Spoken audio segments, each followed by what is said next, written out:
Telugu reality షోస్లో అతిపెద్ద show big boss show. ఈ షోకి కావాల్సిన మొట్టమొదటి లక్షణం మాస్క్ తీసేసి వాళ్ళ క్యారెక్టర్ని ఉన్నది ఉన్నట్టుగా ఆడి అనేక ఒత్తిడిని అనేక రకాల ఇబ్బందుల్ని ఎదుర్కొని 100 రోజులు నిలబడే వ్యక్తే టైటిల్ విన్నర్ అవుతారు. గత 8 సీజన్ల నుంచి చూస్తే శివబాలాజీ గారి దగ్గర నుంచి మొదలుకొని సన్నీ గారు అవనివ్వండి, రాహుల్ సిప్లిగన్స్, అభిజిత్ గారు, ఇంకా మన ఓటీటీ విన్నర్ బిందు మాధవ్ గారు, ఇంకా కొంతమంది వీళ్ళంతా కూడా ఏదో బలప్రయోగం చేసేసో, లవ్ ట్రాకులు చేసేసో, ఇక్కడ ముచ్చట్లు అక్కడ ముచ్చట్లు చెప్పేసో విన్నర్స్ అయిపోలేదండి. ఇలాంటి మనుషులు అందరి మధ్యలో ఉండి అన్ని పరిస్థితులను ఎదుర్కొని వారి క్యారెక్టర్ని లాస్ అవ్వకుండా చివరి వరకు హుందాతనంగా నిలిచి వాళ్ళే టైటిల్ విన్నర్ అయ్యారు. వాళ్ళే జనాలకి నచ్చారు, వాళ్ళే టైటిల్ విన్నర్ అయ్యారు కూడా. అభిజిత్ గారిని అబ్జర్వ్ చేస్తే చాలా గామ్ గోయింగ్ పర్సన్. బిందు మాధవి గారు అయితే ఉన్నట్టుగా కొండు బద్దలు కొట్టుకొని మాట్లాడే పర్సన్ ఆవిడ. ఇంకా నెక్స్ట్ రాహుల్ సిప్లిగంజ్, ఆయన అయితే ఈయన ఎప్పుడు వెళ్ళిపోతారా అనుకునేదాన్ని నేను. అంత లేజీగా ఉండేవాళ్ళు. లాస్ట్కి ఆయనే విన్నర్ అయ్యారు. సో వీళ్ళంతా ఎందుకు అయ్యారు? బలప్రయోగాలు లేదంటే ఇంకొకటి ఏవో చీప్ ట్రిక్స్ ప్లే చేసి కాదు. వాళ్ళ క్యారెక్టర్ లాస్ అవ్వకుండా మాస్క్ తీసేసి కెమెరా ముందు ఉన్నా కూడా వాళ్ళ ఆట వాళ్ళు ఆడారు కాబట్టి టైటిల్ విన్నర్ అయ్యారు. అలాంటి షోకి మాస్క్తోనే ఎంటర్ అయ్యాడు ఒక వ్యక్తి. ఆ వ్యక్తి కోసం మాట్లాడాలంటే మనం బిగ్ బాస్ నుంచి మొదలెట్టకూడదండి. అగ్ని పరీక్ష 15 ఎపిసోడ్ వరకు చూసిన వాళ్ళకి అర్థమవుతుంది నేను ఎవరి కోసం చెప్తున్నాను అనేది. సో స్టార్టింగ్ శ్రీముఖి గారు సెకండ్ జ్యూరీగా బిందు మాధవి గారికి ఎలాంటి మాస్క్ లేకుండా ఉన్నట్టుగా కొండ బద్దలు కొట్టుకొని మాట్లాడి ఆడపులిగా టైటిల్ విన్నర్ అందుకున్న బిందు మాధవి గారని ఎంటర్ చేస్తారు. అక్కడ మాస్క్ అని ఎందుకు సంబోధించారు? ఈ ఆటకి మాస్క్ లేకుండా ఆడటమే ఈ ఆట యొక్క ముఖ్య లక్షణం. అలాంటి షోకి సెకండ్ ఆడిషన్స్కి వచ్చిన పర్సన్లో సెకండ్ ఆడిషన్కి వచ్చిన వ్యక్తి మాస్క్తో ఎంటర్ అయ్యాడు అనమాట. వెంటనే శ్రీముఖి గారు అంటారు, ఏంటి మాస్క్, మీ ఫేస్ అంత మంచిగా ఉండదా, ఏంటి ఎందుకు వేసుకున్నారు అంటే, నైస్ క్వశ్చన్. కనబడని మాస్క్ వేసుకొని బతుకుతున్నటువంటి ఈ సమాజంలో కనబడే మాస్క్ వేసుకొని అజ్ఞాతంలో బతుకుతున్నటువంటి అజ్ఞాతవాసిని అని చెప్పి సమాధానం చాలా ఘాటుగా సూటుగా చెప్తాడు ఈ వ్యక్తి. వెంటనే నవదీప్ గారు ఆడిషన్స్ కోసమని ఇలా వచ్చినట్టు అనిపిస్తుంది అని అంటే అతను కూడా రఫ్గానే సమాధానం చెప్తాడు. సరే మీ పేరు అడిగితే నా పేరు హరీష్, సోల్ నేమ్ వచ్చి హృదయమానవ్ అంటాడు. బిందు మాధవి గారు హృదయమానవ్ అంటే ఏంటి అని అడుగుతారు. హృదయం ఉన్న మనిషిని అంటాడు. నవదీప్ గారు మళ్ళీ వెంటనే, అంటే మాకు హృదయం లేదనా? ఆఫ్ కోర్స్ అయి ఉండొచ్చు, అది మీ ఇష్టం అన్నట్టుగా మాట్లాడతాడు. అంటే అక్కడ కూడా యాంకర్కి రఫ్ సమాధానం చెప్పారు. నెక్స్ట్ నవదీప్ గారు కూడా రఫ్ సమాధానమే చెప్పారు ఆయన. ఇలా నడుస్తూ ఉండగానే మీ హాబీస్ ఏంటి అని చెప్పి అడగడం జరుగుతుంది. హాబీస్ కంటే కూడా హాబీస్ ఏంటి అని అడిగితే దానికంటే కూడా ముందు హూ ఆర్ యూ అని చెప్పి అడుగుతారనమాట నవదీప్. తెలీదు అంటాడు. తెలీదు, నా అన్వేషణలో నన్ను నేను వెతుక్కుంటున్నాను అని అంటాడు ఆయన. అంటే వెంటనే బిందు మాధవి గారు మీ హాబీస్ ఏంటి అని అడుగుతారు. క్రికెట్ ఆడడం, నేను ఒక ప్లేయర్ని, క్రికెట్ ఆడతా అంటే వెంటనే బాల్ వేస్తారు, పట్టుకోలేదు, సారీ మాస్క్ ఉంది కదా పట్టుకోలేకపోయాను అంటాడు. రెండో బాల్ వేస్తాడు. రెండో బాల్ వేసినప్పుడు కూడా క్యాచ్ పట్టలేడు. నోట్ దిస్ పాయింట్ అండి.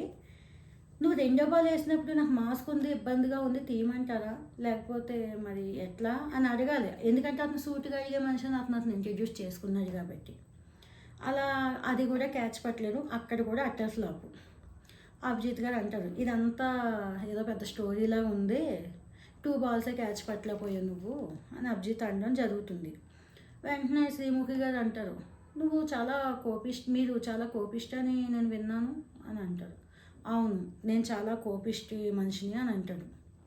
కోపం వస్తే ఏం చేస్తావు అని శ్రీముఖి అంటాడు. కొడతా, కోపం వస్తుందంటే కొట్టేస్తాడంట.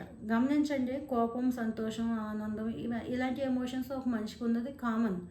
కోపం వస్తే కొట్టేస్తే ఈయన ఒంటి నిండా ఎప్పుడు దెబ్బలే ఉండాలి.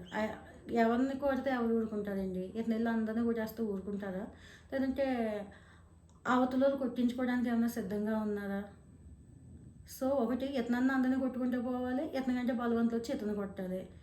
అది కూడా పెద్ద స్క్రిప్టెడ్ లాగే నాకైతే అనిపించింది. వెంటనే బిందు మాధవి గారు, అయితే కోపం వచ్చినప్పుడు మీ వైఫ్ని మీరు కొడతారంటే, అవును కొడతాను అంటారు. వెంటనే బిందు, ఎందుకు కొడతావు అని అడుగుతారు. ఎందుకంటే కారణం లేకుండా ఏ హస్బెండ్ కూడా ఏ వైఫ్ని కొట్టదండి. ఒకటి ఈయన తప్పు అవ్వచ్చు, లేదా బలమైన కారణం ఉండొచ్చు. ఎందుకు కొట్టారో అది చెప్పాలి, అంతేగాని ఇందాక మనం అనుకున్నట్టుగా నిజంగా కోపం వస్తే కొడితే అందరినీ కొట్టాలి. నిజంగానే నీ కోపం లేకుండానే నీ వైఫ్నే కొడుతున్నావు అంటే, ఓ బిందు మాధవి గారు ఏదో లూజర్ బోట్ వేసని ఫీల్ అయిపోయాడు ఆయన. అది కంప్లీట్ స్క్రిప్టెడ్ అని అర్థమైపోతుంది. అది ఎలా అర్థమవుతుందో చెప్తాను, జాగ్రత్తగా వినండి. ఆవిడ ఎందుకు కొట్టారో రీజన్ చెప్పుకుంటుంటే ఒకసారి కొట్టాడు, ఓహో జెన్యున్ రీజన్ అని అనిపించేది. కానీ అక్కడ అతను చెప్పిన ఆదం, దట్స్ మై బ్యాడ్, అది నా బలహీనత అంటాడు. మరి నీ బలహీనత అయితే ఎంతమందిని కొట్టుండాలి? ఒక వైఫ్ని మాత్రమేనా? ఎస్, నా వైఫ్ని కనబడిన వాళ్ళు అందరినీ కొట్టేస్తాను, కోపం వస్తే మిమ్మల్ని కొట్టేస్తాను ఇప్పుడు అని చెప్పి ఉండాల్సిందే. మరి బలహీనత కదా, అలా ఎందుకు చెప్పలేదు? Complete scripted. అదే క్రమంలోనే శ్రీముఖి కూడా మధ్యలో వస్తే ఇలా వేలెత్తి మరీ మాట్లాడతాడు. ఇది ఎందుకు చెప్తున్నానంటే, అతను అక్కడ చూపించిన పెర్ఫార్మెన్స్ అండి. జ్యూరీస్కి అందరికీ సమాధానం చెప్పేస్తాడు, యాంకర్గా చెప్పేస్తాడు. అప్పుడు బిందు మాధవి గారితో కోపం వస్తుంది ఆమెకి. వెంటనే వైఫ్ని కొడతాను కానీ వచ్చి లోజర్ బోర్డ్ వేస్తారు. వేసి పైకి వెళ్ళి నువ్వు అని ఏదో సందర్భంలో మాట్లాడతారు. ఆ నువ్వు అన్నందు ఫైర్ అయిపోతాడు అనమాట. నన్ను జడ్జ్ చేయడానికి ఇంత తక్కువ టైంలో మీరు జడ్జ్ చేయలేదు నన్ను, మీరు ఏమన్నా దేవుళ్ళా అని అడుగుతాడు ఆయన. అది చాలా కోపంగా. ఆ ఎపిసోడ్ చూసిన వాళ్ళకి అర్థమవుతుంది, మేము దేవుళ్ళం కాదు అంటే, అయితే మీరు నన్ను జడ్జ్ చేయలేరు అని బిందు మాధవికి కూడా, లేడీ అని కూడా చూడకుండా, లేడీ డ్యూరీ అని కూడా చూడండి, ఆమెకు కూడా ఏదో చెప్తాడు. నవదీప్ అయిపోయి, శ్రీముఖి అయిపోయాడు, వీళ్ళు అయిపోయారు. ఇంకా అభిజిత్ ఉన్నారనమాట నెక్స్ట్. సరే నువ్వు అథ్లెట్ అన్నావు కదా, ఒక రౌండ్ రన్ చెయ్యి అని చెప్పి టాస్క్ ఇవ్వడం జరుగుతుంది. మాస్క్ అప్పటికే తీస్తున్నారు కాబట్టి అది కూడా అట్టస్లోకి చేయలేడు అయినా. చూస్తేనే అర్థమైపోయింది బాడీకి ఫిట్నెస్ లేదు అని. కానీ నా కాళ్ళకి ఇట్లా కొంచెం యాక్సిడెంట్ అయింది, దెబ్బ తగిలింది, సో నేను అందుకే సరిగ్గా రన్ చేయలేకపోయాను అని చెప్తాడు. అభిజిత్ అయితే నమ్మడు, ఎందుకంటే అభిజిత్ అసలు చాలా కామ్ గోయింగ్ అని చాలా స్టడీ. వెంటనే రెడ్ చేస్తాడు. లోజర్ బోర్డ్ వేసాడు కాబట్టి బిందు మాధవి గారు కూడా రెడ్ చేస్తారు. నవదీప్ గారు అయితే మాత్రం ఏదో కొంచెం ఇంట్రెస్టింగ్గా ఉంది, చూద్దాం. టాప్ 15 సెలక్షన్స్కి వచ్చినప్పుడు ఆ ఆడియన్స్లో ఇంకేమైనా ప్రూవ్ చేసుకుంటామని చూద్దామని ఒక ఛాన్స్ ఇస్తాడు. ఆ ఛాన్సే ఈరోజు బిగ్ బాస్ హౌస్లో నిలబెట్టింది ఆయన్ని. సో హరీష్ గారు అక్కడ, నేను కషాయం లాంటి అని, కూల్ డ్రింక్లా ఉంటాను, నేను కషాయంలా ఉంటా అంటాడు. బిందు మాధవి గారు వెంటనే, నువ్వు కషాయం కాదు విషం పో ఇంకా అని అన్నట్టుగా చెప్తారు. కట్ చేస్తే టాప్ 15 ఆడిషన్స్ మొదలవుతాయి. టాప్ 15 ఆడిషన్స్లో ఒకటి గుండు కొట్టుకొని ఒక టాస్క్ వస్తుంది. అరగుండు కొట్టుకొని ఎంతసేపు టెమ్మతో టక్కనే ఛాన్స్ కోసం ఏదో చూస్తున్న వ్యక్తికి ముందు ఎంత స్క్రిప్ట్ వేసుకున్న వచ్చిన వ్యక్తి ఆ మనిషిని మెప్పించలేకపోయాడేమో, సమ్ మీద అయ్యింది. చాలా ఈజీ టాస్క్, టక్కన ఛాన్సే కావాలని అరగుండు ఎంతసేపు కొట్టుకుంటాడండి. ఆ పక్కన ఉన్న వ్యక్తి, అతని పేరు కొంచెం మర్చిపోయాను, సో అంత కొంచెం స్లో ఉన్నాడు, టక్కని తీసుకొని చెమ్మని గుండు కొట్టుకున్నాడు, వెళ్ళి టాప్ 15లో కూర్చున్నాడు మనిషి. అప్పటికే చాలా పర్ఫార్మెన్స్ చేసిన వాళ్ళు, హెయిర్ తీసుకున్న వాళ్ళు, గుండెల పైన రకరకాలు చేసిన వాళ్ళు, కరెంట్ షాక్ తీసుకున్న వాళ్ళు ఈరోజు బిగ్ బాస్లో లేరు, టాప్ 15లో కూడా లేరు. అరుగుండు కొట్టుకొని టాప్ 15లో కూర్చున్నారు.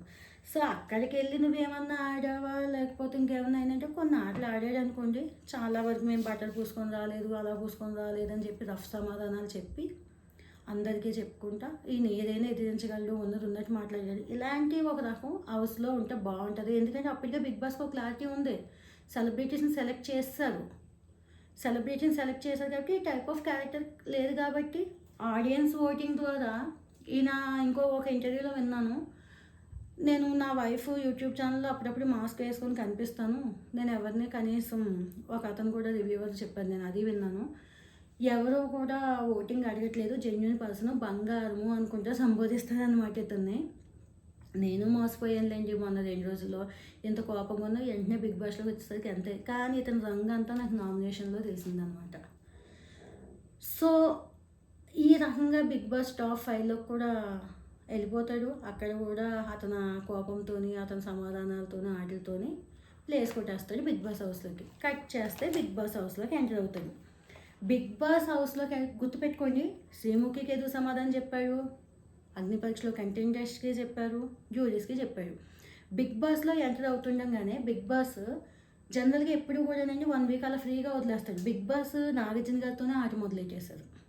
అలాంటిది ఈ కామన్ మ్యాన్స్ అందరికీ కూడా లగ్జరీ ఫెసిలిటీస్ ఇచ్చి ఓనర్స్ కింద సెలబ్స్ అంటే సెలబ్రిటీస్ అందరినీ కూడా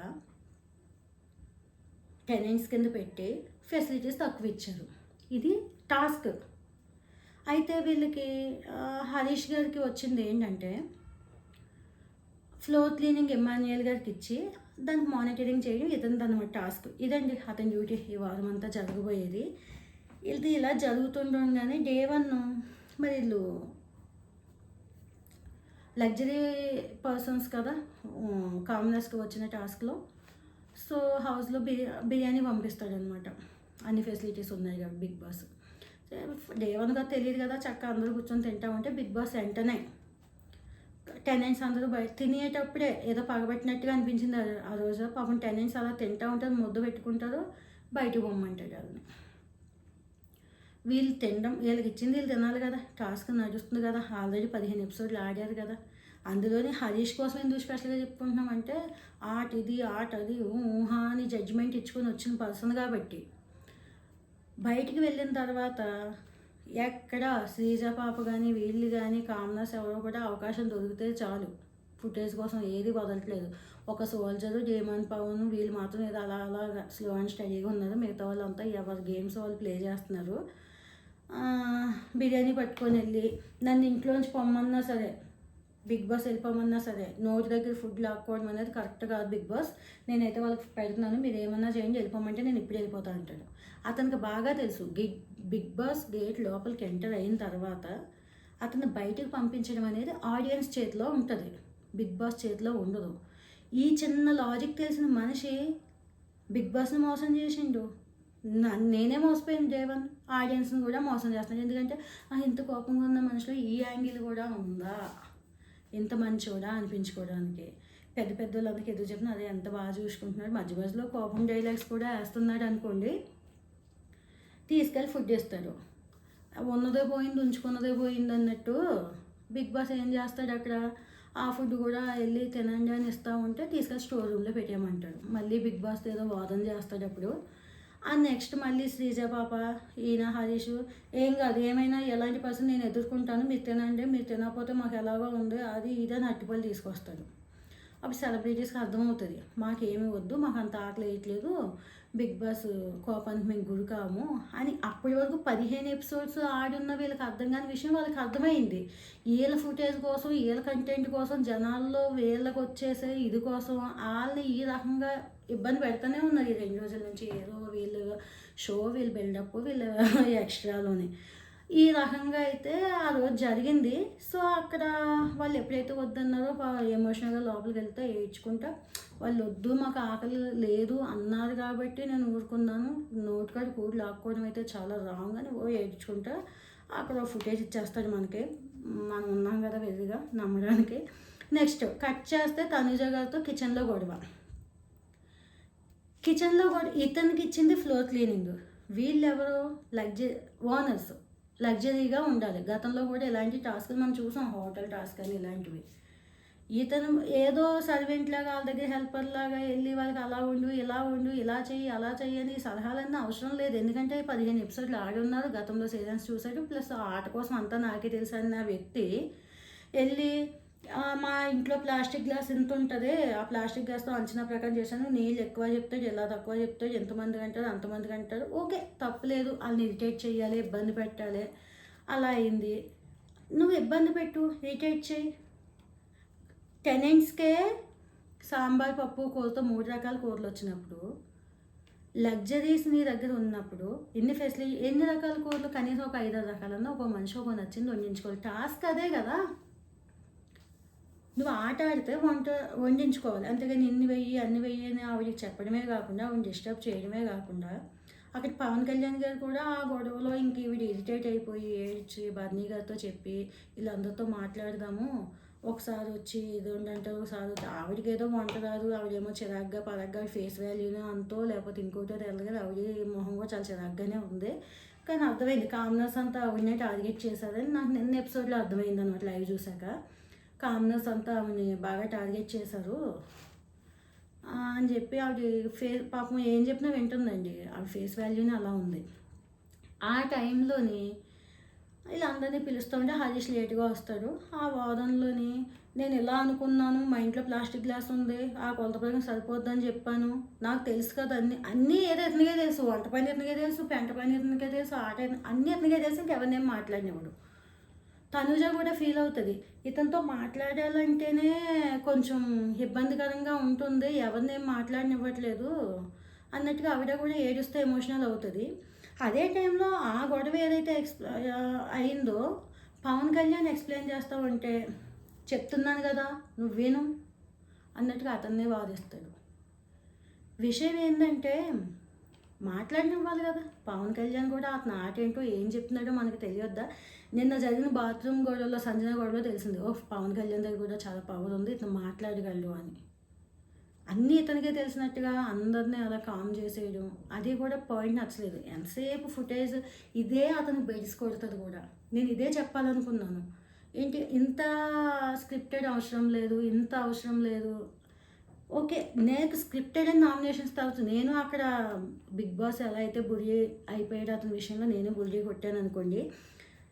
కట్ చేస్తే కిచెన్ గొడవ అయిపోయింది. కిచెన్ గొడవ అయిపోయిన తర్వాత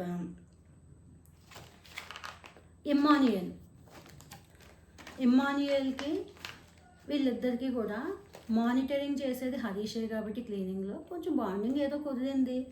గుండంకులు అని అంటాడు అనమాట. ఒక విషయం చెప్తున్నాను, గుండంకులు అంటే తప్పు కదమ్మా అని మీరు అంటారేమో. యాక్చువల్లీ జబర్దస్త్ వాళ్ళంతా కమెడియన్స్ అండి. మీరు ఆ షో చూసే వాళ్ళందరికీ అర్థమవుతుంది. ఎవరైతే క్లోజ్గా ఉంటారో వాళ్ళతో ఎంతో కొంత కామెడీ పండించడానికి ఇలాంటి కొంచెం సరదా డైలాగులు వేస్తారు. ఏం మనం అనుకోమా, అదే మామ అది ఇది అట్లా మనం కూడా సరదాగా అనుకుంటాం కదా. అట్లనే మరి ఇప్పుడు కోపం ఇతని స్ట్రాటజీ అయినప్పుడు కామెడీ చేయడం అతని పని. బిగ్ బాస్ అందుకే పెట్టాడు అందరినీ నవ్వించమని. ఒకే రోజు నువ్వే క్లోజ్ ఉన్నావు మానిటరింగ్ చేస్తున్నావు కాబట్టి దాంట్లో తప్పే ఉంది. ఇప్పుడు నీకు నచ్చలేదు, నన్ను ఎట్లా అంటావు, నన్ను బాడీ షేమింగ్ ఎట్లా చెప్తే సారీ అన్నా, నువ్వు ఉదయం నుంచి క్లోజ్ అయ్యావని అన్నాను, సారీ ఒక మెట్టి దిగొచ్చి సారీ అన్నా ఎన్నిసార్లు అన్నా పట్టించుకోవడం లోపలికి వెళ్ళిపోతాడు. కాసేపు అయితే బిగ్ బాస్ బాగా తెలుసు కదా ఎవరికెవరికి పెట్టాలో, ఎంతసేపట్లో క్లీన్ చేయాలి అన్న విషయంలో మళ్ళీ మీ మానిటర్ వచ్చి చెప్పాలంటే బిగ్ బాస్ మళ్ళీ అతనితోనే పెడుతున్నది, ఇప్పటి వరకు అయింది కదా అని అంటే మళ్ళీ వస్తాడు. నువ్వు అలా అనడం తప్పు, ఎక్కడ వదలడా జడ్జిలాగా. ఒక్కసారి ఒక మనిషి క్షమించమని అడిగినా సారీ అని చెప్పినా ఆ వ్యక్తిని అక్కడితో సారీ చెప్పాలి. నాకు ఇమ్మాన్యుయల్ అక్కడ చాలా గ్రేట్ అనిపించాడండి. ఆ విషయంలో హరీష్ అయితే నాకు అస్సలు నచ్చలేదు. అప్పటి వరకు జరిగిన అన్ని విషయాల్లో కిచెన్ విషయంలో నాకు చాలా హెల్పింగ్ నేచర్, ఏమో ఇలాగే ఉంటాడేమో రియల్, మనం అంతా పర్సనల్ లైఫ్ చూడలేదు కదా అని అనుకున్నాను నేను. ఇక్కడ కూడా ఓకే బాడీ షేమింగ్ చేశాడు కదా మరి, సో ఇమ్మాన్యుయల్ తప్ప అతను తీసుకోలేదులే అని అనుకున్నాము. మరి గుండంకులు అంటేనే నీకు నచ్చలేదు కదా. నామినేషన్స్ టైంలో ఎవరు తనుజ గారిని అందరూ కామన్ మ్యాన్స్ అంతా కలిపి ఒకడండి ఎట్నో ఒక డైలాగ్ అంటాడు, నీ బిహేవియరే బాగాలేదు అని. మరి దానికి ఆవిడ ఎంతసేపు ఏడ్చిందంటే ఆవిడ కూడా మరీ అంత అలాగే ఏడ్చేయక్కర్లొద్దు, ఎవరి కంటెంట్ వాళ్ళదే, ఎవరి ఆట వాళ్ళదే. కానీ ఏదేమైనా ఒక అమ్మాయిని, ఒక లేడీని బిహేవియర్, క్యారెక్టర్ బాగాలేదు అసలు ఇలాంటి పదాలు ఉపయోగించకూడదండి. ఎందుకంటే వాళ్ళు సమాజంలో ఇది 2 తెలుగు రాష్ట్రాల్లో ప్రతి ప్రజలు చూస్తారు. గుండంకులని సరదాగా అన్న నీ ఫ్రెండ్ అన్న మాటే నువ్వు తీసుకోలేకపోయావు, ఒక అమ్మాయిని ఎలా అంటావు నువ్వు? నెక్స్ట్ అదే నామినేషన్లో రాము రాథోడ్ గారు సుత్తి ఇతనికి ఇస్తాడనమాట. సుత్తి ఇతనికి ఇచ్చినప్పుడు ఆయన ఒక వ్యక్తిని రాము రాథోడ్ సునీల్ శెట్టి గారిని నామినేట్ చేస్తారు. సునీల్ శెట్టి గారిని నామినేట్ చేస్తూ మీరు కామ్గా ఉంటున్నారు, సో అంత డల్ ఉన్నారు, హౌస్లో ఎలిజిబుల్ కాదనుకుని అతను కారణం అతను చెప్తాడు. రాము రాథోడ్ గారు ఆ రీజన్ చెప్పడం కరెక్ట్, ఎందుకంటే రాము రాథోడ్ గారు ఆట కూడా అంత ఏం అనిపించలేదు, అతను సైలెంటే. ఇలాగంత అనుభవం ఉన్న వ్యక్తి కూడా కాదు, 15 ఎపిసోడ్స్ ఆడి రాలేదు. హరీష్ గారు కూడా వచ్చి ఆ సుత్తి తీసుకొని ఇతన్నే సెలెక్ట్ చేస్తాడు. నాకు అక్కడ అసలు ఇతని మీద ఈ 2 డేస్లో ఉన్న ఇంప్రెషన్ మొత్తం అగ్ని పరీక్షలో చూసి అరే భలే ఉన్నాడు, మంచి ఇంట్రెస్టింగ్ అనిపించాడు. బిగ్ బాస్లో చూసి ఎస్ ఇతనిదే ఇంత హెల్పింగ్ నేచరా, ఇంత అసలు ఇంత ఎమోషనలా, కోపంగా ఉన్న మనుషులా, నేనే నా వీడియోస్లో చెప్పాను కావాలంటే ముందు మీరు చూడొచ్చు. ఇలా అనుకున్న నేను నామినేషన్లోకి వచ్చేసరికి అక్కడ గుంటంకుల్ అని అతను కామెడీ చేయాలి కాబట్టి, క్లోజ్ అయిన మనిషి కాబట్టి అతని పని అతను చేస్తున్నాడు. బిగ్ బాస్ ఎందుకు తీసుకున్నాడు నిన్ను? ఉన్నది ఉన్నట్టు మాట్లాడతావనే కదా, అందరితో చెప్తావనే కదా. అది పక్కన పడేసి అతను చెప్పే కారణాలే బటర్ పోయడానికి వెళ్ళట్లేదు బిగ్ బాస్ హౌస్లోకి అన్న మనిషి బటర్ పోస్తా చెప్తున్నాడు, భయ్యా మీరు చాలా మంచి మనిషి బేసికల్, కానీ ఈ హౌస్లో మీరు వచ్చినప్పటి నుంచి ఎవరితోని కనెక్షన్స్ అనేవి తక్కువ ఉన్నాయి, సో అందుకే నామినేట్ చేస్తున్నాను. దానికి సునీల్ శెట్టి గారు భలే ఒకటే మాట వెళ్తే బాణంలా గుద్దుకుంటుందండి ఆయన. యాక్చువల్లీ సునీల్ శెట్టి గారి కోసం కూడా చెప్పాను, ఆయన ఎపిసోడ్స్లో చూపించలేదు ఫస్ట్ ఎపిసోడ్లో ఆయన మాట్లాడడం, కానీ మాట్లాడుతున్నారండి కదా, అంత ఏళ్ళంతా కట్టేటి ఇవ్వట్లేదు కదా ఆయన, సో అందుకు చూపించలేదు. లైవ్ చూసిన వాళ్ళకి అర్థమవుతుంది మాట్లాడుతున్నారు. ఒక 2 రోజులు అయింది, నిజమే ఆ మాట కూడా. అందరూ ఒకేసారి మాట్లాడేసి ముందుకెళ్ళిపోయావు అని అట్లా మాట్లాడలేదు కదా మన శ్రీజా పాపలాగా. అయితే 15 ఎపిసోడ్లో స్టార్టింగ్ ఇతను మాత్రం ఏమన్నా మాట్లాడేసి అందరితో రాసుకొని పూసుకొని ఉన్నారా? లేదు కదా. ఆయన అంటాడు మొన్నటికి నిన్నటికి చేంజ్ లేదా, ఉంది కదా అని అతను సమాధానం చెప్తాడు. ఎనీ పాయింట్స్ అని అంటాడు అనమాట. పక్కన సంజన అయితే అదే పాయింట్స్ చెప్పమంటే నాకు తెలుగు వచ్చు అర్థమవుతుంది భలే చెప్తే సునీల్ శెట్టి భలే అనిపించాడు అక్కడ. ఎట్లా అంటే నువ్వు మూసుకొని ఉండు నాకు తెలిసి కనబడుతుంది అని దాని అర్థము, కానీ గ్రేట్. ఇంకొకటి సునీల్ శెట్టి గారి కోసం మనం చెప్పుకోవాలి, హరీష్కి సమాధానం నేను ఆడగలను అని ఈరోజు ఎపిసోడ్లో మీకు తెలుస్తుందండి. ఫ్లోరా షైనీ గారి ఇద్దరికి కూడా ఆ ప్లస్ లాంటి గేమ్ ఎవరైతే ముందు వెళ్ళి హ్యామర్ ప్రెస్ చేస్తారో వాళ్ళకి ఒంగోని పరిగెట్టుకొని వెళ్ళాలి. ఆయనే విన్ అవుతాడండి ఆ గేమ్లో. ఈరోజు ఎపిసోడ్లో మీరు చూడొచ్చు, తెలుస్తుంది మీకు. సో అంత అద్భుతంగా ఉంది ఆయన మా ఆట తీరు. అయితే రాము రాథోడు ఆయన్ని చేయడం కరెక్ట్, ఇతను చేయడం రాంగ్ అని ఎందుకన్నానంటే, ఇప్పటి వరకు 8 సీజన్స్లో మనం చూసిన విధంగా వచ్చిన 1-2 రోజుల్లోనే ఏడుపు డ్రామాలు, లేదంటే ఓ గొడవలు, లేదంటే ఇంత కంటెంట్ ఎవరు ఇచ్చేయలేదండి. ఈయన ఏడ్చేశాడు, సంజన గారు ఏడ్చేశారు, ఇంకెవరో తనూజ గారు ఏడ్చేశారు, ఇంకెవరో రీతు కూడా ఏడ్చింది, హరీష్ కూడా ఏడ్చాడు, ప్రియా పాప ఆమె కూడా ఏడ్చేసింది. ఏంటి ఒక రోజులోనే మళ్ళీ వల్గర్ అనుకోవచ్చా అనకూడదు తెలియదు కానీ భయంకరమైన పదాలు అన్నమాట. ఇతనేమో బిహేవియర్ బాగాలేదంటాడు, ఇంకొకరేమో అదే గుండు అన్నది కూడా తప్పే, కాకపోతే మనం ఇందాక వరకు ఎందుకంటే ఆయన కామెడియన్ కాబట్టి అతను కరెక్ట్. ఆ శ్రీజని ఎవరెవడ సంజన అయితే బ్యాక్ బిచ్చింగ్ చేస్తుంది సైకో అని, మళ్ళీ టాపిక్ డైవర్ట్ అవుతుంది. ఆ బ్యాక్ బిచ్చింగ్ అనే అనడంలో తప్పేమీ లేదు. ప్రియా అంటే దానికో పెద్ద ఇదైపోతూ ఉంటుంది, ఎగురుతూ ఉంటుంది. ఇన్ని మాటలు, ఇన్ని ఏడుపాలు, ఇంతంత హై డ్రామా అనేది ఇప్పటివరకు జరగలేదు. అయితే 2 షాంపూ డబ్బాల కోసము ఓ పెద్ద గొడవ పెట్టుకుంటుంది, అది తీసి పక్కన పెడితే అయిపోయే పనికి ఎవరో సంజన అది వదిలేశాడు. మరి కిచెన్లోని సరే నీకు తప్పు అనిపించింది కదా తనూజని నామినేట్ చేయొచ్చు, నన్ను ఎందుకు బాడీ షేమింగ్ చేసావని ఇమాన్యుయల్ని నామినేట్ చేయొచ్చు, సంజనాని నామినేట్ చేయొచ్చు, బన్నీ గారు ఉన్నారు సేఫ్ గేమ్ ఆడుతున్నారు కనబడలేదు అతనికి, అతన్ని నామినేట్ చేయొచ్చు. రాము రాథోడ్ ఆట సరే అతనే ఇచ్చాడు కాబట్టి అతను చేయలేదేమో మరి, లేకపోతే చేయడానికి కూడా ఆప్షన్ ఉందేమో మనకు తెలియదు.